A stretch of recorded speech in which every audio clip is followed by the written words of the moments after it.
Bonsoir à tous et bienvenue au journal sur les antennes de la télévision du Monde. Nous sommes le lundi 21 octobre 2019. Édition de l'information que nous ouvrons ce soir par cette information en provenance du département des Bamboutos, c'est à l'ouest du Cameroun, où les populations du groupement Bati sont en colère. Ils courent de graves risques d'électrocution à cause des installations électriques défectueuses et autres câbles qui traînent à même le sol dans plusieurs quartiers du groupement Bati. Malgré l'interpellation de l'entreprise en charge de la distribution du courant électrique, les plaintes de ces hommes et femmes sont restées jusqu'ici lettres mortes. Jean-Germain Yedna, Rostan Difo pour les détails. Des compteurs électriques en arrêt, des aliments en état de décomposition dans les réfrigérateurs et des ménages sevrés du courant durant des semaines, voire même des mois. Le scénario se déroule à Bati, d'un des groupements de l'arrondissement de Galim, dans le département des Bamboutos, région de l'Ouest. La situation est vraiment grave. Concernant le cas de Eneo, c'est gravissime. Les populations souffrent. Les populations de Bati sont dans l'obscurité totale. On a des lumières ici, ça coupe de temps en temps. 2 jours, la lumière part. 1 semaine, la lumière part. Et nous, on a beaucoup de baisse de tension. On a beaucoup de baisse de tension ici chez nous. Les coupures, c'est chaque 18 heures, la lumière part. Chaque 18 heures, il y a les moments dont on fait même 3 mois sans lumière. Ça part même des fois, ça fait les 2 semaines, les 1 semaine. Nous souffrons trop pour la lumière ici. On a trop de coupures. Et en dehors du délestage, des installations électriques défectueuses, ajouter des risques permanents d'électrocution que courent les populations du groupement de Bati, dû à ces câbles transportant du courant qui traînent à même le sol et traversent l'ensemble des quartiers. Ici à Bati, de temps en temps, il y a des poteaux qui tombent un peu de partout là. Donc pour que les enfants partent à l'école, c'est des problèmes. C'est avec les bambous de Chine que chaque fois il faut se lever pour envoyer en haut. Les voitures passent à peine. Ça frappe même, il y a les maisons que ça a incendié tout dernièrement ici en bas. Nous on est fatigués par rapport à la lumière. Juste tout le tronçon est au sol. Donc nous on souffre beaucoup. Oui. On demande au gouvernement de nous aider. Malgré l'interpellation de l'entreprise en charge de la distribution de l'énergie électrique au Cameroun, sur ce danger permanent, à Bati, la donne reste inchangée. Nous, on n'a même pas des poteaux électriques qui sont solides. Nous avons que des bois. De temps en temps, ça se casse. Et les risques pour les enfants. Vous voyez comment nous on a pris même les bambous de Chine pour soutenir certains courants avec. Vous avez d'ailleurs constaté que les câbles sont à terre parce que les populations justement cherchent à, comme on dit au quartier, à jongler pour pouvoir avoir un peu d'énergie, ce qui n'est pas tout à fait facile. Et ce qui fait donc que la vie des jeunes enfants avec les câbles qui sont couchés à même le sol, la vie de ces enfants est en danger. La vie des femmes est en danger. La vie des jeunes, des hommes est en danger. Bref, la vie des populations de Bati est en danger. Vous voyez les courants là comme ça, c'est tout pourri. Et chaque fois, ça tombe à terre là. Les enfants passent, ça les frappe. Nous, on croit que notre lumière, il faut qu'on nous change les courants, c'est parce que vous voyez même comment c'est tout découpé là. C'est même les gens du village qui fait tout et tout pour avoir aussi la lumière, pour attacher. Là où c'est coupé, peut-être ils augmentent oui, le courant, c'est ça. Si on souffre trop de lumière. Espérons que ces cris de détresse trouveront un écho favorable auprès des autorités de Galim avant que l'irréparable ne survienne. Nous parlons à présent de cette scène mystérieuse. Dimanche 10 octobre dernier, au niveau de la buse effondrée sur le tronçon routier reliant la ville de Bafan à la localité de Banja, dans le département du Haut-Kam. C'est dans la région de l'ouest du Cameroun. Un serpent de type boa aurait été retiré sous le pont affaissé au village Manchou, ce qui a nécessité la présence des initiés pour exorciser les lieux et anéantir, dit-on, le totem. Jean-Jamais Yedna.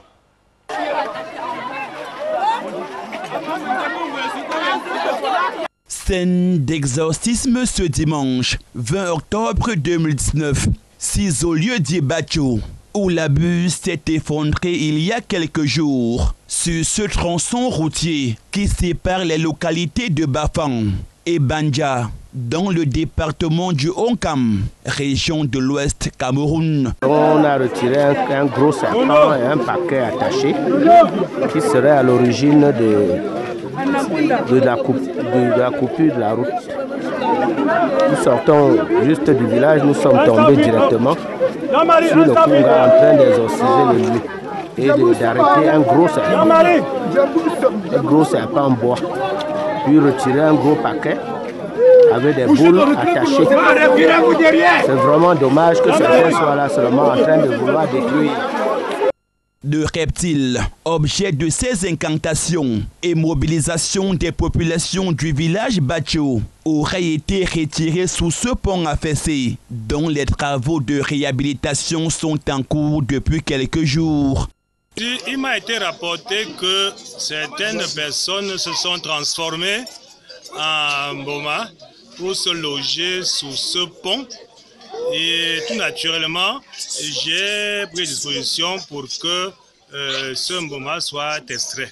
C'était une coïncidence. Je voudrais plutôt remercier le gouvernement pour les travaux d'urgence qu'on a bien voulu instruire afin que ce pont soit fait aussitôt. Merci.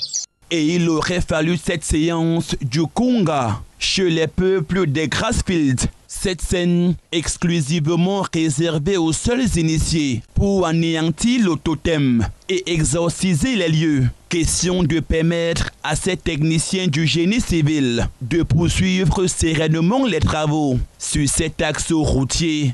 Moi, c'est esprit. Ça veut dire quoi? On est venu faire un bon travail. Le travail se situé où? Le pont qui limite Bacho et Bassou. Il y a deux rivières qui séparent les deux villages là. Le cours d'eau, Bassou, on a retiré une marmite. Il y avait plein de choses. Et un serpent bois. Le cours d'eau qui relie Bacho, qui est dans le territoire Bacho également.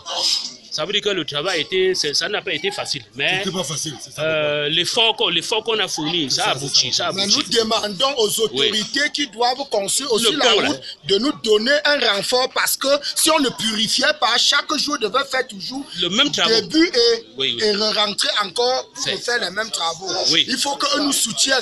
Nous aussi, on fait les sacrifices à nos esprits, à nos ancêtres. Oui, pour venir travailler comme ça là. Et selon certaines indiscrétions, le ministre des Travaux publics, Emmanuel Nganou Djoumessi, serait annoncé sur les lieux pour s'enquérir de l'évolution des travaux. Nous sommes le 21 octobre 2019 et cela fait 3 ans jour pour jour que le déraillement d'un train voyageur à Ezeka dans le département du Nyon et Kélé, j'y arrive, région du centre, faisait de nombreuses victimes. 3 ans plus tard, les images restent vivaces dans les mémoires des rescapés de cette catastrophe. Évocation avec vous, Praxet Toulou. Tout est parti de l'effondrement de la route de Maniaï, une localité située dans l'arrondissement de Matombe, département d'Union et Kélé. Le trafic entre les deux grandes métropoles du Cameroun, Douala-Yaoundé, désormais coupé, nombreux passagers ont choisi l'option du transport par voie ferroviaire. L'agence de Camrail est bondée de monde ce vendredi 21 octobre 2016. Et le train 152 affrété pour transporter un nombre pléthorique de personnes, alors que la locomotive et ses wagons roulent pour la destination de la capitale économique. Quelques voiturettes vont se détacher de l'engin, quitter les rails et l'irréparable va alors se produire. La nouvelle du drame d'Ezeka tombe en début d'après-midi et très vite, elle est répandue Sur les lieux, les premiers secouristes sont les riverains de la gare. Ils vont au secours des passagers en difficulté.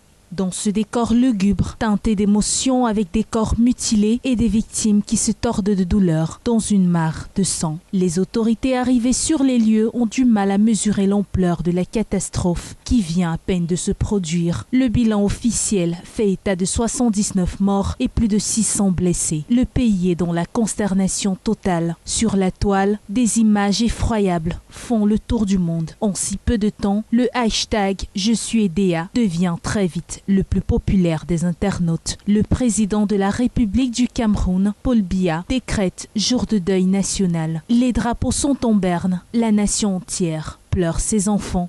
Jamais le Cameroun n'a connu un accident ferroviaire aussi meurtrier. 21 octobre 2016, 21 octobre 2019. Cela fait exactement 3 années que la catastrophe des Eka s'est produite. Et depuis la pose de la première pierre, la stèle annoncée à grand renfort de publicité reste toujours attendue sur le site mémorable du chef-lieu du département d'Union-Ekele. 3 ans après cette catastrophe ferroviaire des Eka dans le département d'Union-Ekele, région du centre, nos reporters Frédéric Moutomé et Patrice Foucault sont allés à la rencontre d'un avocat du collectif des victimes pour apprécier les mesures qui ont été prises jusqu'ici par les pouvoirs publics pour les préjudices causés aux différentes victimes. Je vous propose de suivre cet élément. Qui se faisait essentiellement par Camrail, par la société Camrail, parce que les gens ont confondu l'aide du chef de l'État à l'indemnisation. Au niveau, nous ne parlerons que pour les clients, non que portefeuille. En indiquant simplement qu'il y a des clients qui ont marqué leur accord pour un règlement amiable du litige. Et s'agissant des blessés, la plupart ont reçu à ce jour une réparation, même si ce n'est pas une réparation intégrale. Pour les familles des décédés, il y a des dossiers qui ne sont pas encore clôturés, ainsi que pour les familles des personnes disparues.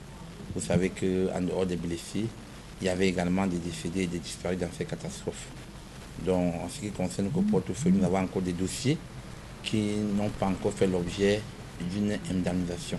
Vous savez, on est dans un système de précarité et en principe, on ne négocie pas avec les gens qui ont les bras coupés ou qui ont des jambes cassées. C'est bien ce qui a été fait. Dans tout système, c'est la première fois au monde que nous avons vu cela, dans tout système d'accident à grande échelle ou de catastrophe, on ne négocie pas avec les blessés. On apporte des soins aux blessés, on les donne des provisions pour se traiter. Ce n'est qu'après consolidation qu'on envisage la réparation. Ce qui n'a pas été fait dans le cadre du processus des ECA. On avait affaire à des gens de ce train, excusez-moi, c'était du tout venant, qui transportaient toutes sortes de personnes, des gens peut-être qui n'avaient jamais de la vue entendu parler du million et qui ont fait tout de capituler face aux propositions de Camrail. Il y a quand même des personnes qui ont résisté. Les personnes qui n'ont pas encore été consolidées ont le droit de revenir trouver la justice. Vous savez, les accords, en droit même c'est connu, les accords lyonnais, je ne veux pas dire les accords de Makoussi, lorsque vous avez été lésé dans une transaction, vous avez toujours le droit de revenir. Et de plus en plus, des victimes même de leurs propres chefs sont en train d'écrire à Camrail pour dénoncer ces accords-là. Parce que, à défaut d'une réparation équitable, ces victimes ont droit à un procès équitable. Et l'actualité récente ne nous demande pas. Nous avons entendu parler de l'espèce Uriti qui a même proposé un plan de réparation. Actuellement, il y a même des victimes en France. C'était une catastrophe mondiale, ne l'oubliez pas, qui ont saisi la justice parce que ces victimes estiment que la Camrail étant une société de la filiale, étant une filiale du groupe Bolloré, ces victimes estiment être en droit d'aller demander la réparation en France. Donc ce procès n'a pas encore, cette catastrophe n'a pas encore fini de livrer ces vérités. Les recours restent ouverts au moins pendant 30 ans. Il y a des victimes qui ont d'abord plus le temps d'aller se traiter, j'en connais qui sont allés aux États-Unis, et une fois, quand ces victimes auront retrouvé toutes les capacités, elles viendront certainement soit pour un arrangement, soit pour un procès. Ce n'est pas la première fois qu'on a une catastrophe, les procès durent parfois sur des années. Et ici, on s'est précipité parce qu'on voulait très tôt se débarrasser des victimes. Nous disons non, la justice est là, en tout temps et en tout lieu, elle se prononcera. Parmi les rescapés de cette tragédie, catastrophe ferroviaire des Éca, il y a Rosalie Ngolibi Golok. Cette juriste de formation était à bord du train 552 qui a causé la vie à 79 personnes. 3 ans plus tard, les séquelles de cette tragédie restent fraîches dans sa mémoire. Nos reporters Jean-Jean Mayena et Patrice Foucault l'ont rencontré au quartier Bédi. C'est ici à Douala. Reportage. C'est au quartier Bédi, lieu dit André Charlie, dans l'arrondissement de Douala 5e, que Ngolibi Ngolok Rosalie est établie avec sa petite famille. Cette juriste de profession fait partie des victimes du drame ferroviaire des Éca qui a coûté la vie à 79 personnes, selon le bilan officiel. 3 années après cette tragédie, cet originaire d'Union Ekele, dans la région du centre, se souvient encore, comme si c'était hier, de cette folle journée du vendredi 21 octobre 2016. Moi, j'étais dans la ville de Yaoundé pour une retraite spirituelle. Je venais d'achever la 3e semaine parce que j'ai fait 3 semaines de retraite. Bon, elle s'est achevée la veille, c'est-à-dire jeudi le 20. Mais je n'ai pas voulu voyager le même jour. Je me suis dit, je me repose un peu et je voyagerai le lendemain. Le lendemain, on m'apprend que la route est coupée. Donc, je voyage par train. Ça ne m'avait pas dérangé puisque moi, j'avais prévu voyager par train parce que c'est plus reposant. Connaissant les nids de poules qui sont tout au long de l'axe lourd. Donc, j'avais prévu rentrer sur Douala avec le train. Je quitte la maison à 10h30 avec tous les embouteillages. Je me suis dit que certainement je vais rater le train. J'arrive en gare, je vois l'affluence. Je n'étais pas encore au courant qu'on avait interdit les voyages par route. Pendant que je veux aller rencontrer le chef de gare, on nous informe qu'on peut embarquer et acheter le billet pendant le voyage. On se rend devant les wagons que j'avais trouvés d'abord trop nombreux parce que j'avais déjà voyagé plusieurs fois par train. Je les ai trouvés trop nombreux. Au moment d'entrer, les vigiles de train nous disent que c'est déjà trop plein. Il faut attendre. Le ministre a ordonné qu'il y ait 3 voyages au lieu de 2. Alors moi, je voulais gagner en temps. J'ai dit comme les autres, même si nous sommes debout, nous allons voyager. Toute recouverte de boue. Après le déraillement du train 152, Rosalie a été prise en charge par un proche de la famille. Quand on me sort du wagon, puisque j'entendais les gens parler bassa, j'ai vu une fille qui donnait son téléphone aux sinistrés qui pouvaient joindre leur famille. C'est là que je lui demande c'est quel village parce que je me disais que nous sommes tombés plutôt à Macaque. Parce que le dernier nom de gars que j'avais lu, c'était Ngoumou. C'est là qu'elle me répond Ezeka. Alors, je lui dis, je suis la nièce de Abbé Bernard, parce que c'est mon oncle, il est prêtre à Songbon, c'est à 40 km d'Ezeka. Curieusement, il y avait sa ménagère qui était là. Elle descend donc, quand on donne le nom, la ménagère descend en courant. Mais comme j'étais recouverte de boue, elle n'a pas réussi à me reconnaître. Et moi, aussi, comme ça faisait longtemps que je n'avais pas été chez lui, je reconnaissais le visage, mais le nom m'avait échappé. Alors, puisque je m'étais présentée, on m'a donc porté, on m'a mis sur une moto qui le connaissait aussi, qui m'a transporté directement à l'hôpital de Zika. On arrive là-bas, on prend soin de moi. Bon, les premiers, c'était la perfusion pour remonter un peu.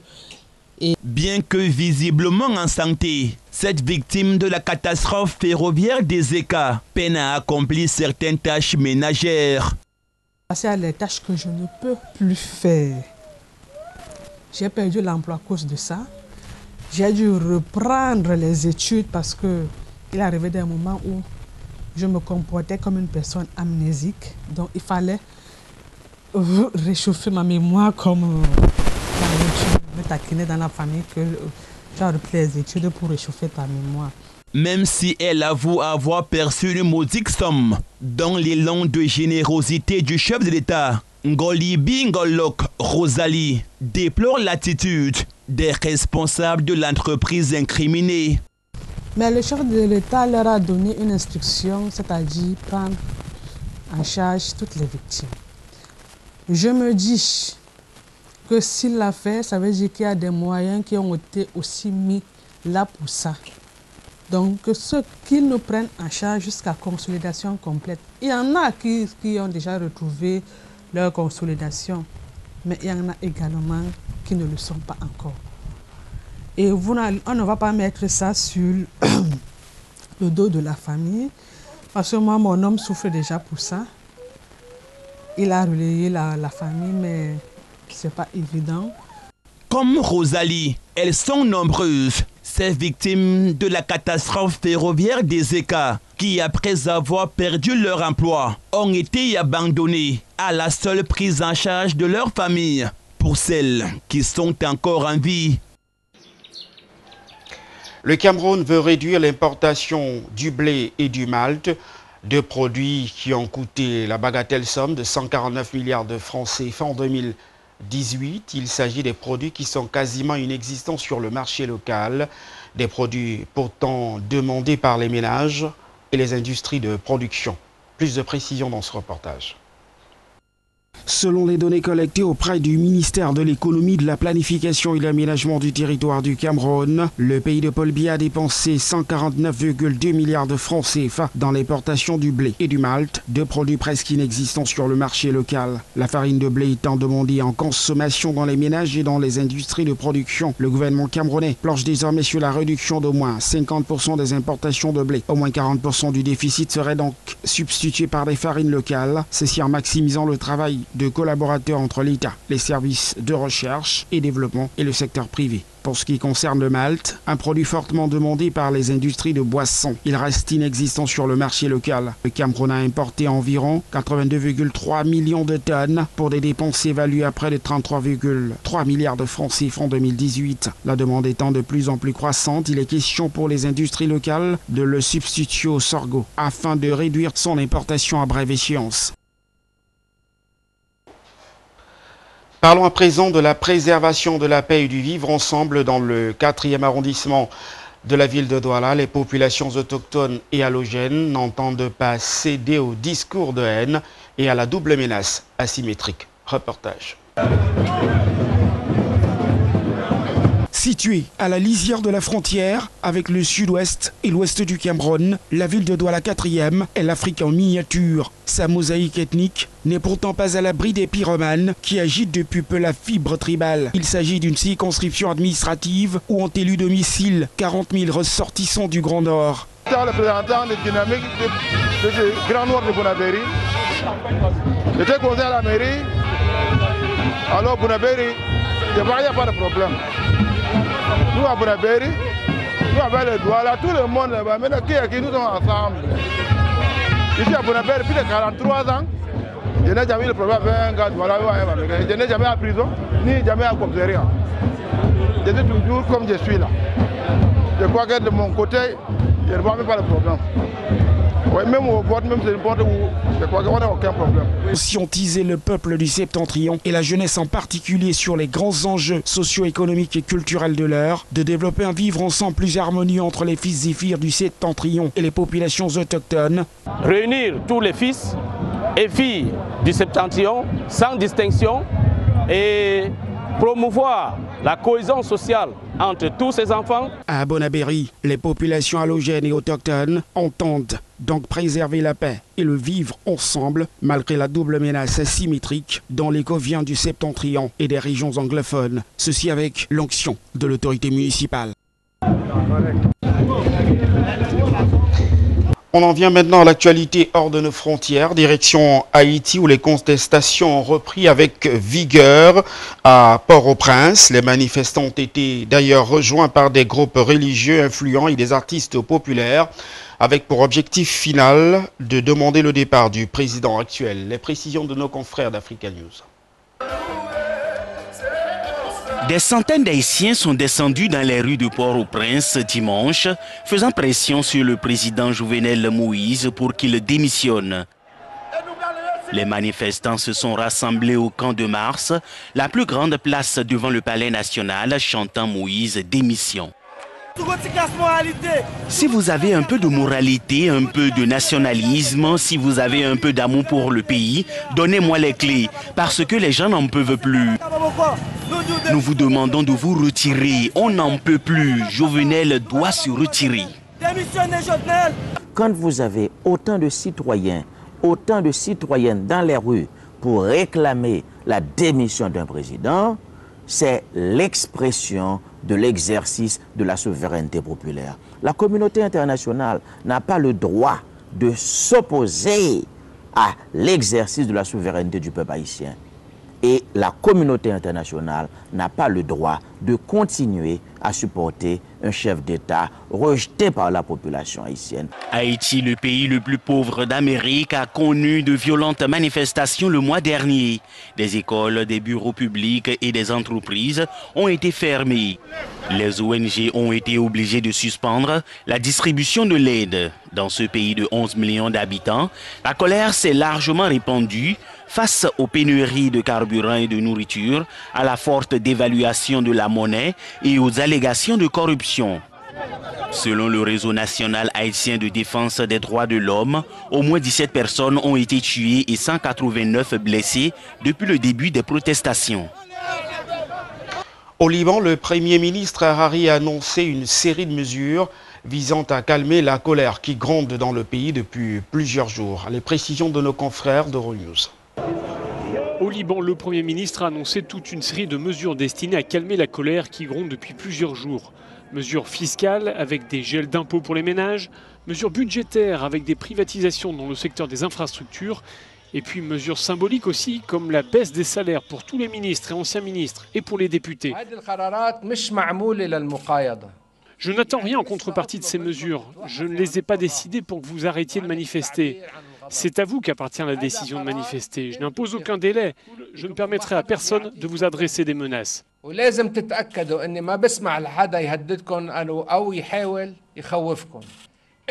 avez redoré les couleurs de notre identité nationale au-delà des divergences religieuses et c'est là la plus grande victoire nationale. Mais voilà, ni les mesures annoncées, ni l'emphase du Premier ministre n'ont convaincu les manifestants réunis ici dans le centre de Beyrouth. On ne va pas bouger de là, dit cette manifestante. On ne croit pas le quart de ce qu'il a dit. Maintenant, c'est à lui de bien écouter. Ce qu'on réclame, c'est la chute de tout le régime. La contestation a éclaté jeudi dernier suite à l'annonce d'une taxe sur l'utilisation des messageries Internet. Elle a pris de l'ampleur, se nourrissant d'un sentiment de ras-le-bol face à une classe politique jugée incompétente et corrompue. Une grande partie du pays est paralysée en raison des manifestations. On en vient à l'actualité sportive de cette édition de l'information. La Ligue régionale de sport pour tous pour l'ouest du Cameroun a clôturé sa saison sportive à travers une marche qui a réuni 800 personnes. Zobel Apollinaire Bon, Herbert Kwamo.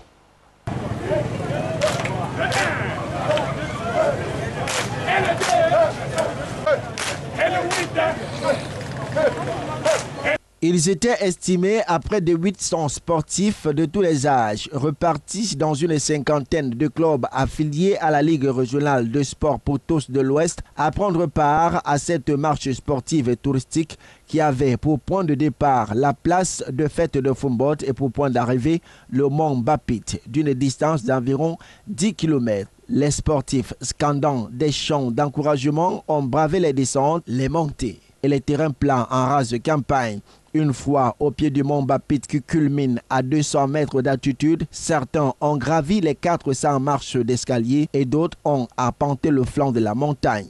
Une découverte qui n'a pas laissé indifférent la majeure partie des sportifs. Je suis vraiment très émue parce que c'est vrai que j'en avais entendu parler mais je n'avais jamais eu l'occasion de découvrir. C'est vraiment une merveille de la nature et c'est vraiment formidable. En fait, je suis très émue.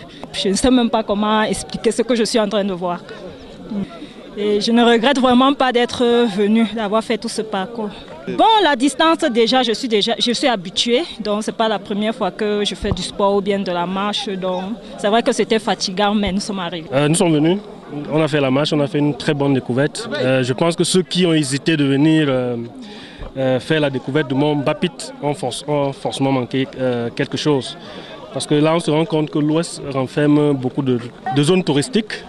Alors, j'invite ceux qui n'ont pas encore eu la possibilité de venir au Mont Bapit, de faire le tour pour véritablement découvrir la merveille qu'on peut véritablement avoir ici dans le Noun. C'est sous un air de satisfaction que se clôture la saison sportive de sport pour tous dans la région de l'Ouest Cameroun, vu que le président de la dite ligue a rempli tout son cahier de charges. Le bilan est positif. Toutes les activités que nous avons organisées au cours de l'année 2009 se sont achevées aujourd'hui. Nous avons organisé 4 grandes activités, sans compter les multiples réunions, les 437 marchés d'escalier pour arriver à la plateforme de ce lac.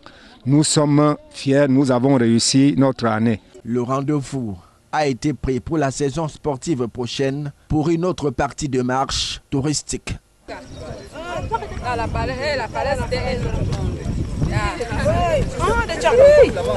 C'est ici que s'achève cette édition du journal. Merci de nous avoir accordé votre attention. Restez sur nos programmes qui se poursuivent. Bon début de semaine à tous.